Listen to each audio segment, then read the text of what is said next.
Hello and welcome back with another The Orville episode reaction. Today we're going to talk about the 10th episode of The Orville, Firestorm. Well, this episode was rather interesting. It was full of surprises, full of shocking moments, and a really good character development story as well. This episode was heavily focusing on Alara and her situation, how she was actually dealing with the loss of a crewmate. The ship got in some sort of an ion storm at the really beginning of the episode, and they had a really intense situation going on the engineering section. And one crewmate actually got injured and they had to save him. And they called down Alara as being a superwoman to save the day and save the crewman. But when Alara gets down to the engineering, a plasma conduit just blow up just in front of herself, creating a big fire, and she got blocked, she got freezed. Basically, she had a fear from the fire that she didn't know it existed. Because of that, she got delayed and the crewmate actually died. Well, that's basically the mark of the story, because from this point, Alara was dealing with this situation and she's questioning herself whether she's fit as a security officer on board a starship or not. We got to see many losses in Star Trek before, and in The Orville that was the first one actually that got lost a crewmate. Ever since the show started, we got to see this fun and quirky crew, interacting with each other and interacting with space anomalies and other races, and in a really fun and down-to-earth way. This is quite cool, but obviously they are being in space and they have dangers as well. It was really a reminder for us as well, as okay, The Orville is more than just a comedy series. So it was really interesting to get to this point where you're being woken up as, hey, okay, this is serious, this is drama, not just comedy. The whole episode was really interesting because we got to see these really strange things happening in the episode. We got to see this clown at the first time and the clown disappeared, and then we got to see the spiders and the spider disappeared, and then bottomless pits, and then basically we got to see a really cool horror movie in the Orville universe. But going forward, it was really interesting to see actually how the different crew members actually turned into an evil sort of different personality.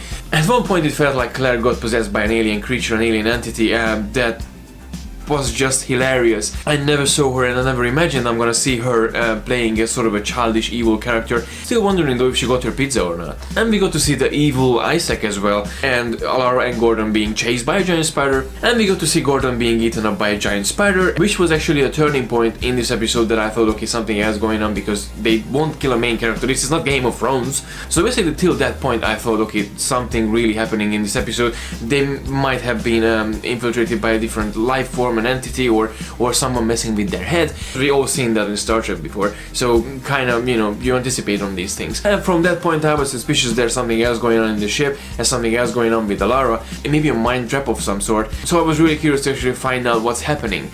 And the big shock, for me the biggest shock in this episode was seeing Alara in the simulator room and being watched by the captain, Kelly, the doctor, and Isaac. As it turned out from the conversation between Kelly and Ed and Dr. Finn and Isaac, Alara basically wanted to have this program running, and she wanted to complete this program because basically after this incident that the crewman died in the beginning of the episode, she didn't feel herself being fit to being a security chief on the Orville. The program obviously ended with the destruction of the Orville that I didn't really wanted to see, but it was a cool CGI, but seeing the ship being destroyed, just not cool. When the simulation ended, everyone explained to Alara what happened with her in the simulator room and why she experienced those fears and those things in the simulator room that she experienced. So basically we got to know the biggest fears from all the crew members from the Orville, which was actually really interesting.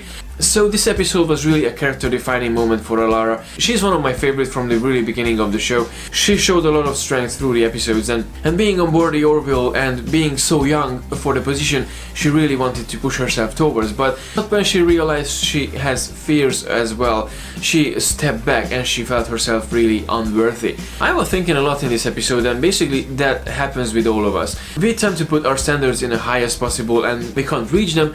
We usually beat up ourselves like, okay, we didn't do that, we are unworthy. But in reality, you went through a lot of development in that point. So this episode was really a good reminder. If you feel down and if you think you can't really do what you wanted to do, or you made a mistake and you feel, okay, you won't be able to do it again because you failed once, that's not true.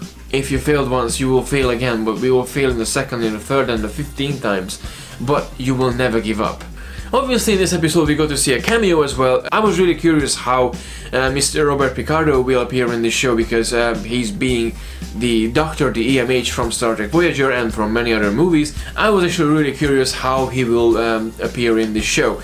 To be honest, I was expecting something more from the character, but that being said, the part that he actually played, it was really satisfying, and it was really cool to see him in a different role, in a different as an alien, finally as an alien, not just a hologram. One thing that I really forgot to mention is Seth MacFarlane's Ed Mercer. I remember the scene at the really beginning when Alara goes to the captain's office and she basically starts to talk to the captain, and Captain Mercer gets a cup of tea and he actually sat down on the couch. So basically I got this feeling from the two characters as how they interacted with each other, like Ed and Alara being Picard and Wesley. So to wrap this episode up, it was a really cool one. Really enjoyed watching Alara being challenged by herself, Dr. Finn being a totally mirror self, Ed being a really cool captain, and all the other characters being really basically themselves. And that's what the Orville does really well, the character interaction with each other and the character stories as well.